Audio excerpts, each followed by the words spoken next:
Donc nous voici maintenant arrivés à la carte de face avant avec un schéma globalement plus simple que celui de la carte principale, vu qu'il n'y a que 5 pages à cette représentation schématique. Donc là, il n'y a pas de vue d'ensemble proposée dans ces schémas. On attaque directement avec les connexions au niveau du connecteur PCI Express, donc connecté directement à la face avant, à la carte principale, pardon. Donc le connecteur, le voici. On retrouve les signaux qui étaient déjà présents sur la carte principale, sur le schéma de la carte principale. Et on voit un petit peu à la manière de la carte principale un détrompeur avec des diodes pour fabriquer du 15 volts à partir du 15 volts front et du 15 volts back. Mis à part qu'il s'agit en fait de 12 volts, mais le principe est le même. Au niveau du 15 volts, à quoi ça va nous servir?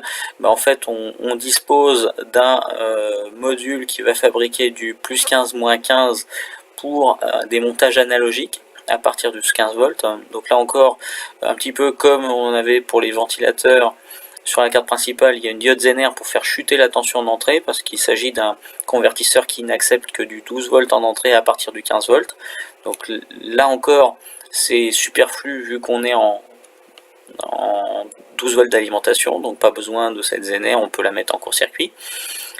On retrouve des circuits qui étaient exactement les mêmes sur la carte principale, à savoir des drivers de MOSFET, sauf que là ils ne sont pas utilisés en driver de MOSFET, ils sont simplement utilisés en buffer pour des liaisons série. Donc c'est en quelque sorte une adaptation d'impédance. C'est une fonction oui au sens logique du terme, mais avec une capacité à driver une ligne capacitive sans trop de problèmes.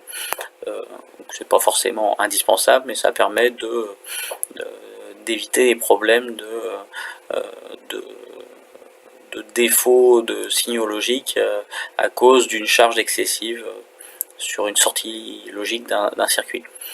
Ce qu'on peut voir, c'est tout simplement l'interfaçage de la roue codeuse, de la molette, avec les deux voies A et B et le bouton poussoir, donc qui sont reliés à des circuits de pull-up, des résistances de pull-up avec le 3,3 volts et avec des petits filtres RC additionnels pour éventuellement éviter des parasites dus à des rebonds sur les boutons poussoirs.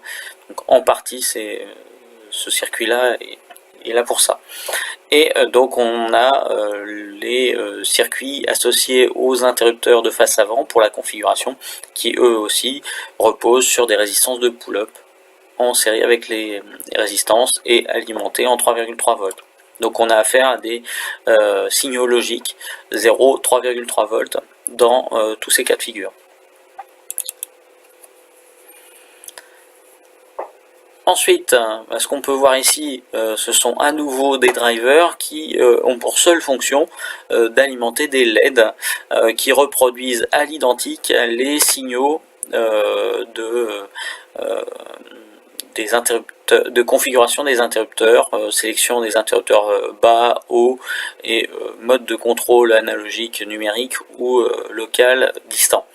Et donc à chaque fois on a une LED, différentes couleurs, vert pour les sélections d'interrupteurs, rouge pour le mode analogique numérique, le contrôle du mode analogique ou numérique, et le fonctionnement local ou distant avec une LED bleue. Donc c'est juste de l'informatif pour l'utilisateur. Le bar graphe, le principe est le même, on va piloter des LED au travers de buffers assortis de 3 états qui sont contrôlés par une entrée output enable. Donc en fait quand la sortie est désactivée, on est en circuit ouvert et les LED ne s'allument pas, et quand on a des sorties activées, les LED ne vont s'allumer que si on a un état haut à la sortie, et donc ça doit correspondre à un état haut en entrée de ces buffers. Et donc pour fabriquer ces 16 signaux numériques, eh bien on utilise deux registres à décalage 8 bits en cascade, pilotés par le canal A et l'horloge générale qui est notée ici GCLK et qui était précédemment qui s'appelait GEN CLK. Alors, petit détail, l'ordre des broches n'est pas forcément l'ordre logique 0, 1, 2, 3, 4, 5, 6, 7, 8, 9 jusqu'à 15, pour la simple et bonne raison qu'on n'a pas nécessité d'avoir un ordre parfait. L'important c'est de savoir quel bit allume quel LED. La technique qui est utilisée ici, c'est ce qu'on appelle du pin swapping. De la même manière, quand on vient interconnecter une mémoire à un microcontrôleur, on peut parfaitement intervertir des bits d'adresse et voire des bits de données. L'important c'est pas tellement de savoir dans quel ordre sont rangées les cases dans la mémoire et dans quel ordre sont rangés les bits dans chaque case mémoire. L'important c'est ce que verra le microcontrôleur. Et donc lui, il interprétera les choses à sa manière et ça n'a pas d'incidence. Alors pourquoi on fait ça? Tout simplement pour des raisons de routage. On a parfois intérêt à intervertir des bits pour éviter que des pistes se croisent sur le circuit imprimé et ça simplifie le routage et la fabrication de la carte.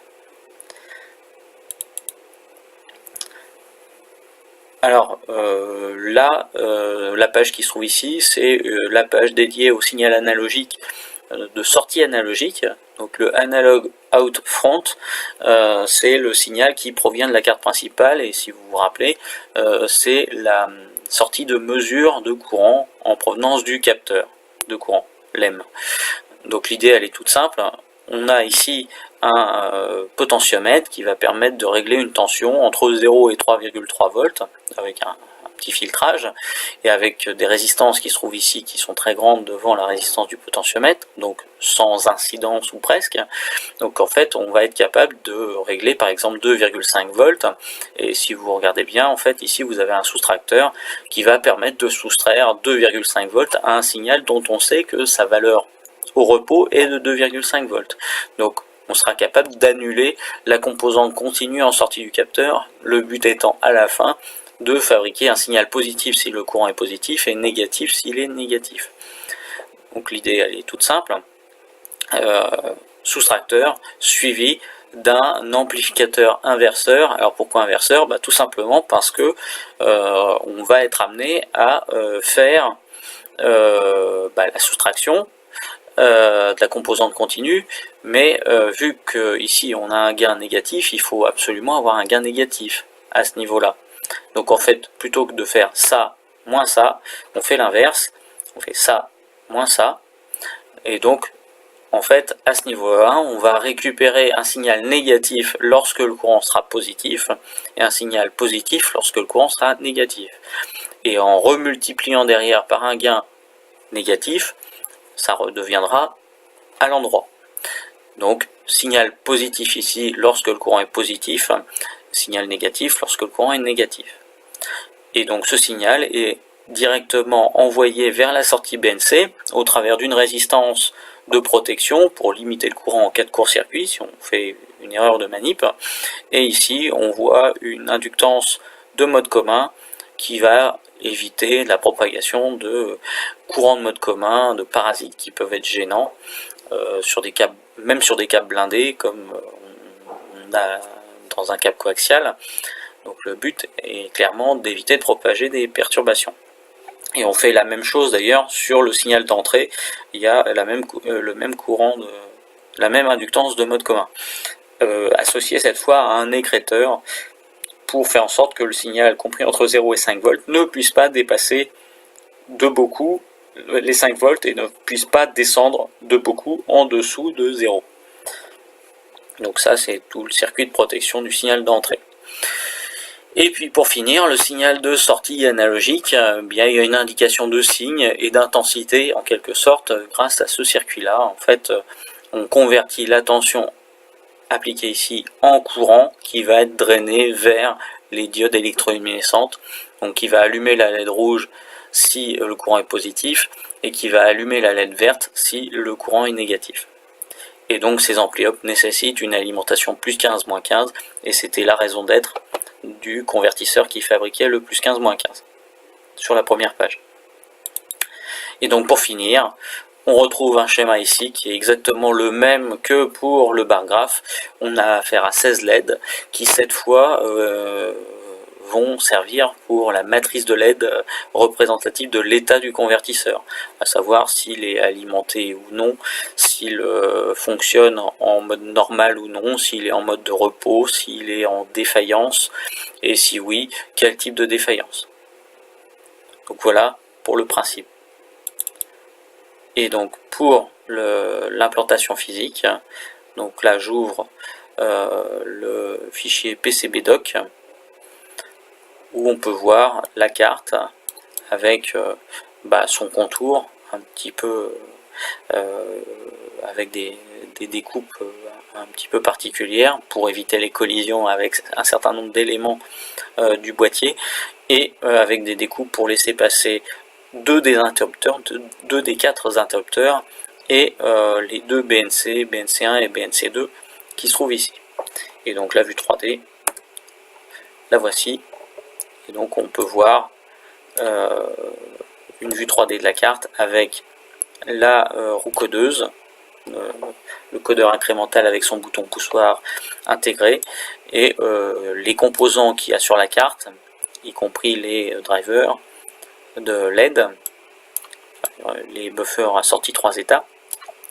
Et en fait on voit ici en vert transparent une pièce en plastique qui sert d'entretoise entre la carte et la plaque en aluminium qui servira de face avant.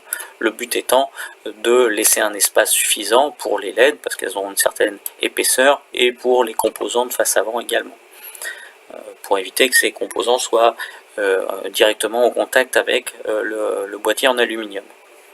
Et donc les découpes que l'on peut voir ici en forme de peigne ont pour but de bloquer la lumière d'une LED vers le trou d'une autre LED. Le but étant à la fin que quand une LED soit allumée, elle n'ait aucune incidence sur la lumière reçue par un trou qui se trouverait à côté, pour éviter les lumières parasites.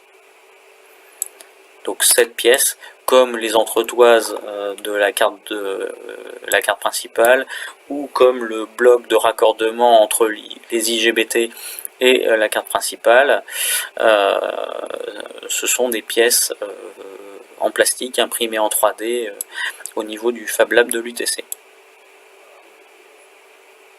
et qui ont été conçues avec un logiciel en ligne qui s'appelle Onshape, qui permet de faire de la CAO paramétrique comme on pourrait le faire avec des logiciels du commerce, mais qui a l'avantage d'être gratuit quand on fait à titre personnel des cartes qui n'ont pas vocation à être commercialisées, et qui sont en nombre illimité tant que on donne accès aux autres, on donne l'accès aux fichiers aux autres.